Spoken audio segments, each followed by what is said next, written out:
মোদিজি, অমিতজি এবং রাজনাথ সিংজি, আপনারা বাংলাদেশ সেনাবাহিনী যেটা দেখেছেন ৭২ সালের সেই সেনাবাহিনী এখন আর নাই। আমরা এখন যুদ্ধোপযোগী এবং যে কোনো শত্রু মোকাবেলায় প্রস্তুত। আপনারা আর আস্ফালন তুলবেন না। ইস্টার্ন সেক্টর, ইস্টার্ন কমান্ড গোছানোর ভয় আমাদেরকে দেখাবেন না।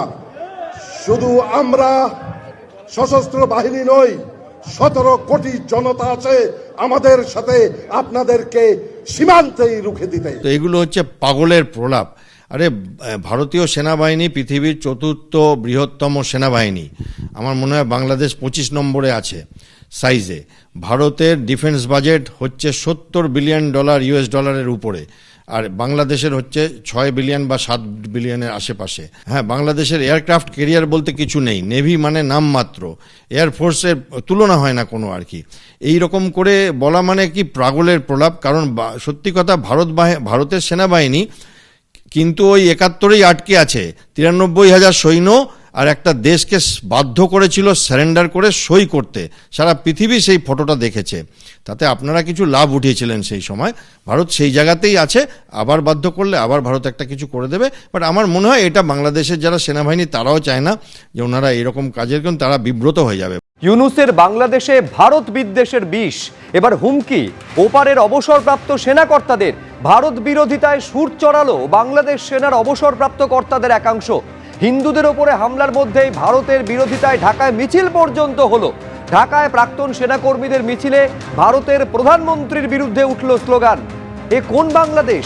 ৭১-এর মুক্তিযুদ্ধের ইতিহাসকে ভুলিয়ে দেওয়ার চেষ্টা হচ্ছে এইভাবে।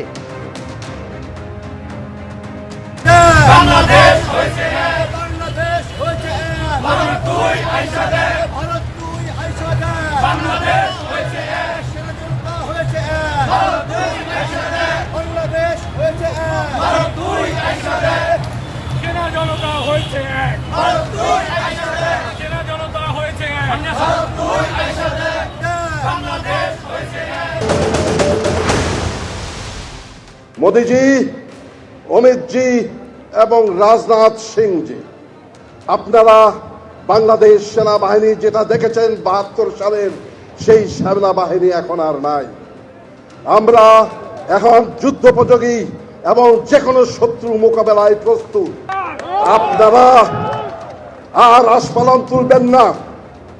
ইস্টার্ন সেক্টর, ইস্টার্ন কমান্ড গোছানোর ভয় আমাদেরকে দেখাবেন না। শুধু আমরা সশস্ত্র বাহিনী নই, ১৭ কোটি জনতা আছে আমাদের সাথে আপনাদেরকে সীমান্তেই রুখে দিতে। সরাসরি নিউজ রুম থেকে অতনু হালদার আমাদের সঙ্গে রয়েছেন। আমি বলছি, অতনু, অ্যালার্মিং বললে এক বর্ণ বাড়িয়ে বলা হয় না। এক হচ্ছে কতটা অকৃতজ্ঞ একটা দেশ হতে পারে, একেবারে যে স্বাধীনতার জন্য ভারতের কাছে চিরঋণী থাকা উচিত, যে দেশকে তারা এইভাবে হুমকি দিচ্ছে। এতদিন পর্যন্ত তো ছিল যে মৌলবাদীদের হুঁশিয়ারি, এবার সেই সুরে সুর মেলাচ্ছেন অবসরপ্রাপ্ত সেনাকর্মীদের একটা বড় অংশ। দেখো, এটাকে আস্ফালন ছাড়া অন্য কিছুই বলা যায় না।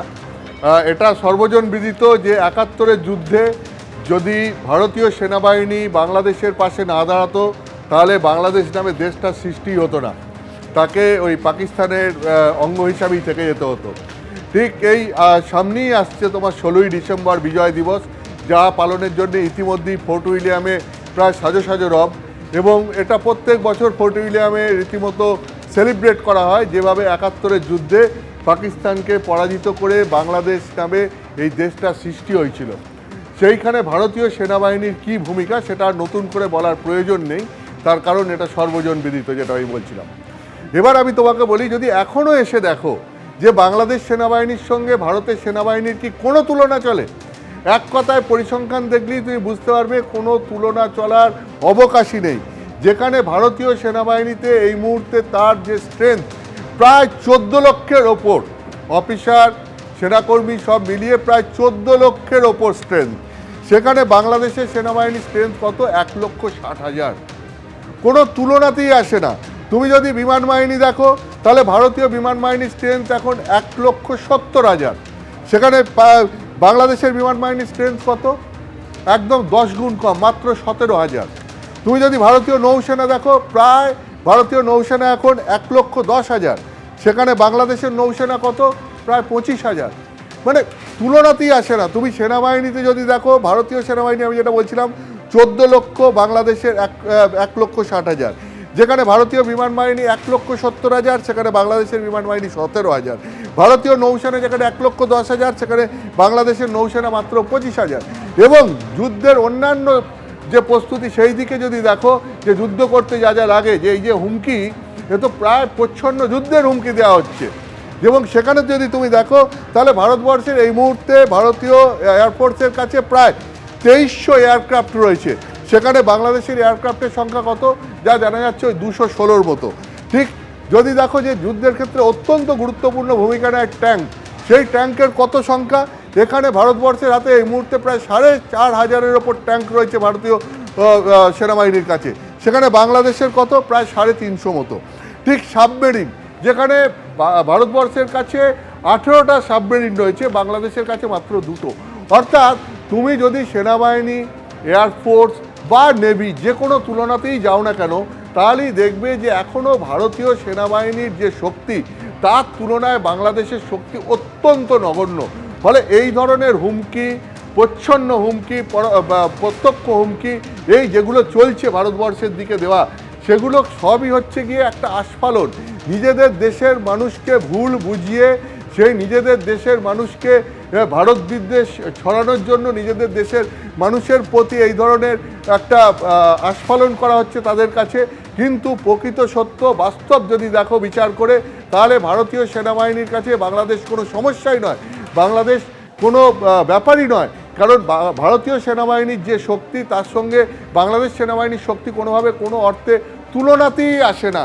ফলে এইগুলো সমস্তই হচ্ছে গিয়ে এক ধরনের আস্ফালন, যেটা করে নিজেদের দেশের মানুষকে ভুল বুঝিয়ে ভারত বিদ্বেষ তৈরির একটা চেষ্টা করা হচ্ছে, তার বেশি কিছু নয়। বেশ অতনু, আপাতত তোমাকে ধন্যবাদ। একেবারে এই আস্ফালন কিন্তু দেখা যাচ্ছে যে আস্ফালনের একটা বড় শরিক হচ্ছে বাংলাদেশের সেনাকর্তাদের একটা অংশ। সরাসরি হুঁশিয়ারি এবং এই মিছিল দেখতে পাচ্ছেন একেবারে, যেখানে লেখা ভারতীয় আগ্রাসনের বিরুদ্ধে জাতীয় ঐক্যের কথা লেখা হচ্ছে। হয়েছে